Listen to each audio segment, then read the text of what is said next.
Thank you for tuning back in and staying connected with us as we go a little bit deeper into some of the announcements we made today. So, Luke, you just got done with the service about 30 seconds ago. What do you usually do right now after service? So the first thing I do is go backstage and towel off. However much you think I'm toweling off normally, a little bit of a wipe even down. Even more down there. I mean, a lot of times right now I would be talking to new people and saying hello to folks. Probably my favorite thing kind of post-sermon that I do is at some point I kind of take my sermon notes and I just kind of look them over and I thank the Lord for it and then throw them away. Did you do that already? I haven't done that yet, so I'll do that a little bit later. The ritual still coming. Yeah. So we wanted to follow up a bit on some of the announcements we made earlier, in particular some of the convictions that our elders have as it relates to this fall. And just to summarize, so one, as far as students go, we are committed to offering in-person option for students. And starting this week, so a week from today, we have an online students thing for families who don't want to have their students come in person Sunday nights. Monday nights, we have something for middle school students, and Wednesday nights, we have something for high school students, and there'll be details to that that should be posted right now, or even if you don't get those emails, make sure you let us know, and we'll make sure you get on the email list with all the details. But there's going to be some things included, like an option for a small group from 6 to 7, an option for like a large group round tables from 7 to 8 on Monday and Wednesdays, just so you kind of think about how that goes. But then also, we are committed to offering in-person options starting August 9th at 9 and at 10:45. And so kind of what we're thinking about it is, even as we as a church consider what we think about risk that is worth it, we're really thinking about saving our risk for Sundays and students as that plays out. And so, Luke, tell us a bit more about maybe the why or the how behind our elders' heart, and even as that relates to our commitment for this fall. Yeah, I mean, as you can imagine, anybody in any kind of leadership or decision making in any sphere of life is really dealing with lots of questions of what do we do, how do we handle this, how do we approach this, all that sort of stuff.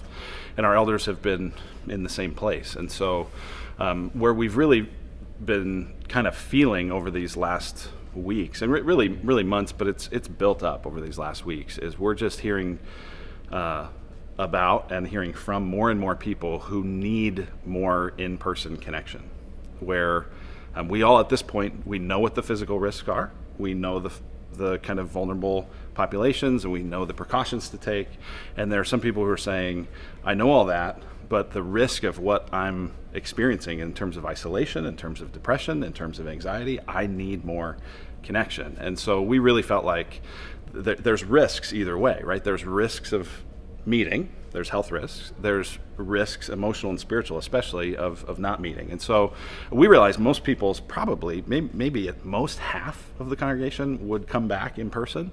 But we feel like for the folks who really need it, we just need to have an in-person option. We're going to continue to do great stuff online, or at least as great as we can make it, but we want to have that in-person option. We also think we can do it safely. There's been all sorts of things put out about here's what physical distancing looks like, and masks, and precautions and protocols to take. We took that really seriously when we met for a few weeks in June. We're going to take that seriously again.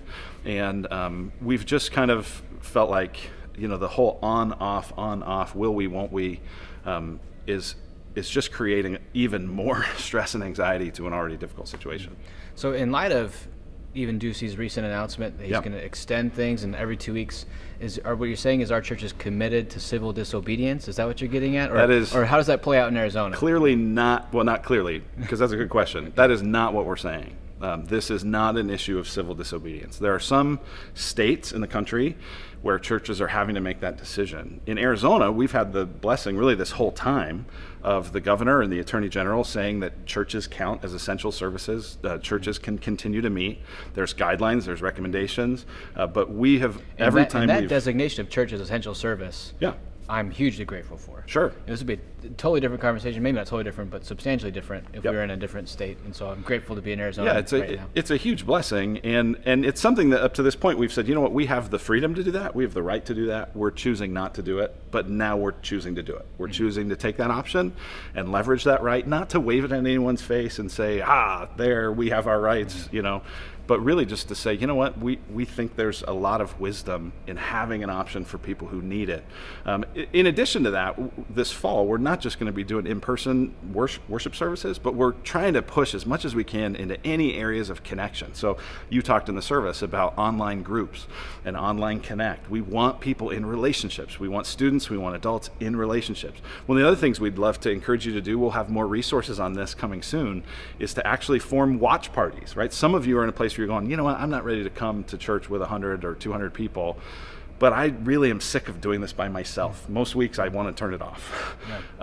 You probably wouldn't feel that way if you had a dozen or so folks. And so we want to give you some resources to be able to begin to host watch parties and make it where, in whatever form it takes, you just have more connection and more relationship this fall.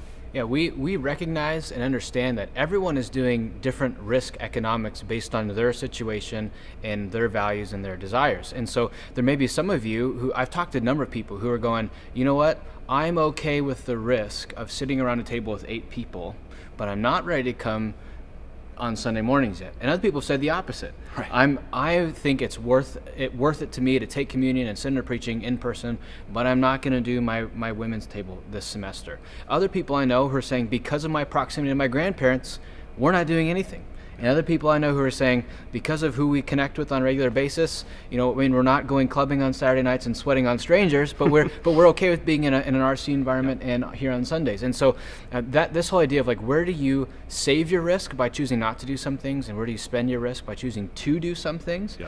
I just hope that we can be incredibly gracious and presume the best about different people within our church who are even just doing different risk economics, because the reality is I don't know everything in your situation. Right. You don't know everything in mine, nor do I always necessarily need to explain to you all of my decisions. And so as we consider even like people that we love and know are connected to within our church, there's going to be different risk economics that people are doing. Well, and this decision to have in-person services as an option, I liked how you described it earlier as an option, because even in doing it, we're not saying this is what you should do, or this is what you must do, or if you're really holy, you'll do this. We're saying, no, we just think some people need this as an option, and we're in a season where we want to try to provide a number of consistent options so that wherever you are and however you evaluate that risk, you can have an option to be connected. Yeah, and at some point, not yet, at some point, in-person will be the main thing and online will also be happening. Right. We are not there yet. Right now,